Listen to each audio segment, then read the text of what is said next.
USDCHF today analysis. Hello friends and welcome to your channel TubeCore. In this video we'll talk about USD against franc. Now to start with, I'll tell you that don't trade this pair. Okay, there are too many other pairs. I don't know why would you trade this. Okay, so I'm just doing the analysis for the sake of it, but I recommend not to trade USDCHF at all. It just doesn't have gas. Okay, so coming back to the what do we do here? Top down approach. So weekly time frame. Weekly, where are we? It doesn't give me clear picture here. You see, this looks like consolidation, but it doesn't really have any gas. So that's why I have no excitement to do this USDCHF. This is your head and shoulder, by the way. It looks like we're gonna go down, but I think we have to touch the EMA first, then rejection, and then blah blah blah.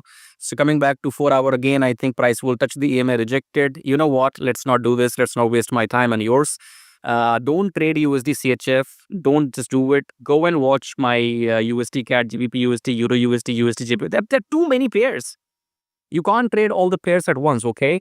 So there are too many opportunities. Just go and watch other videos. Don't trade USDCHF. And if you like what I talk about, then subscribe, like, share, and join my free Telegram. All the links are below my video.